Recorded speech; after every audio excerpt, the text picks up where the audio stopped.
Hello and welcome to the final video in this short series of videos demonstrating the Mintsoft Unleashed connection. Up here on the right hand side of the integration we have the Advanced tab. Settings have been moved here because they're not used very often, but just so that you have an understanding of these videos, we'll have a quick chat about them now. The first option we have here is the stock sync value type. Now on the stock sync, by default we will always be sending to Unleashed the stock level.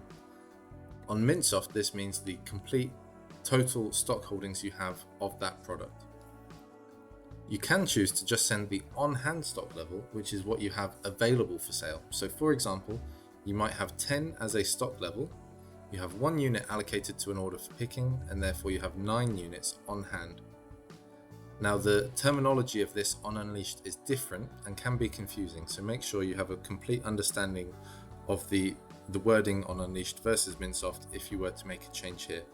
However, by default, stock level is fine for 99% of users out there. Next, we have the stock sync toggle to use Unleashed as the stock master. Now, I did refer to this in a previous video, and the purpose of this is so that you use Unleashed to manage your stock instead of Mintsoft. It should only be one system that is the stock master, as if you have any kind of stock sync happening and you make changes on both systems, one system is going to override the other and you'll end up with discrepancies and issues. Okay, now if Unleashed is the stock master over Mintsoft, it means you cannot use warehouse locations on Mintsoft. And the reason for this is that when stock comes into Mintsoft, there's no way that Unleashed would know which locations on Mintsoft to put it into, because Unleashed doesn't have the same concept of locations as Mintsoft. So for that reason, by having this left off and Mintsoft being the stock master over Unleashed, it means you can use the full warehouse functionality that Mintsoft is intended for. Finally, we have here the disable sales order completion after dispatch.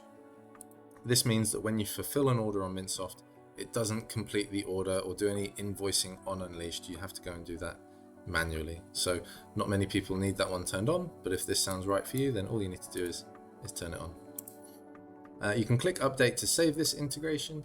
And by the way, you can make changes on any of these tabs as you go and click update only once and it will save all tabs. There's no need to click update 7 times to adjust all 7 tabs. Okay. And finally, if we click back and go to this list of Unleashed integrations, we'll just have a quick look at the buttons on the right hand side. You have a button to edit the integration, that's what I did from video 1. You have a button to delete the integration if you no longer need it at all. However, if you just need to turn it off, it's much easier to edit and make it inactive, because you can then just make it active again.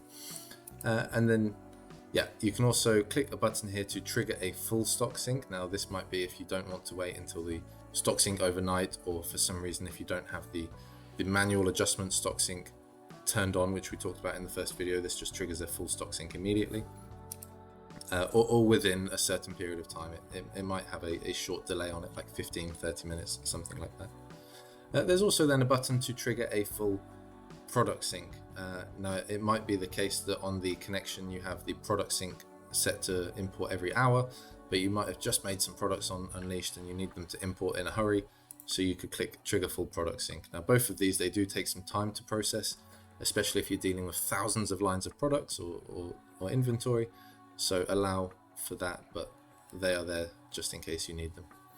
Thank you for watching these videos and I hope they've been helpful.